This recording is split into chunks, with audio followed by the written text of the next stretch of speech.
Sport was booming. We had so many people coming to watch us, and the momentum was definitely with women's football. Who can forget the Lionesses winning the 2019 She Believes Cup, Fallon Sherrick's incredible run at the World Darts Championships, and England winning the Cricket World Cup. Now I'm just looking forward to getting back to a normal life and getting back to doing what I do. Lockdown life has certainly been tough. For parasport, from an international perspective, there hasn't been anything to race at or anything to travel to. So what next for women's sport after almost a year of disruption? For boxer Natasha Jonas, lockdown has been difficult. She's a single mum, and like many, she's had to juggle work and childcare. In August, she took part in a WBC world title fight against Terry Harper. Millions watched from home, but there's now uncertainty over what's next. Financially, it's tough worrying about when your next fight's going to be, especially when the board called all boxing off until late February, and you know there's no fights on the horizon. I'm not contracted to anyone. It's financially a worry.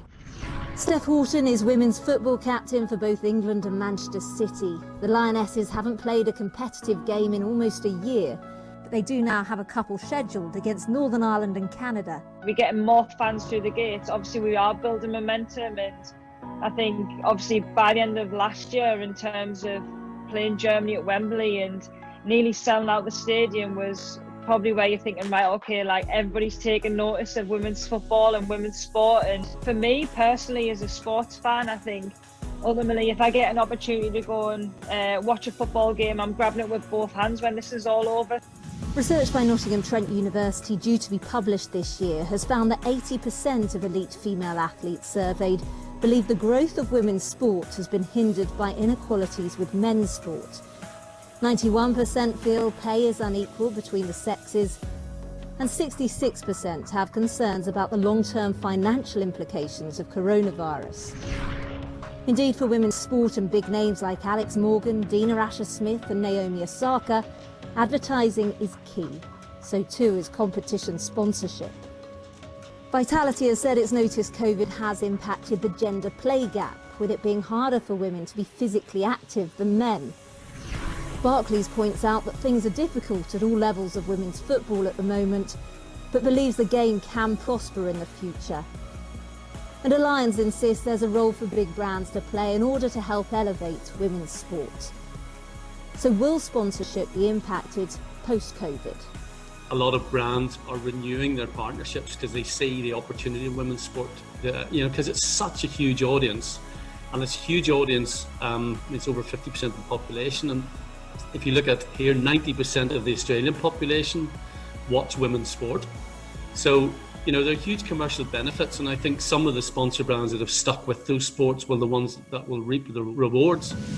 But of course, not all leagues and sports receive necessary funding. For Portsmouth Women's Football Club, times are particularly tough. They've not played since November. Mentally, it's hard to carry on. It's hard to push yourself when this is your third lockdown and your third time out of football, when all you want to do is play. Like a majority of the girls, their lives revolve around training and games. You work longer hours on one day so that you can get off work early and go to training the next. So it's going to be tough. And Paralympic sport too has been badly affected. Dame Sarah Storey was gearing up for the Paralympic Games in Tokyo last year before they were called off.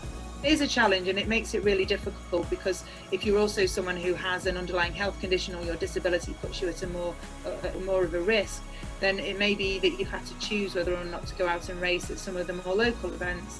And those kind of decisions, the longer you stay at home, the longer you don't go somewhere, the more anxiety is connected to leaving the house for that first time. Women's sport has clearly suffered this year, but the hope is that when it does return, it'll be even bigger and better than before.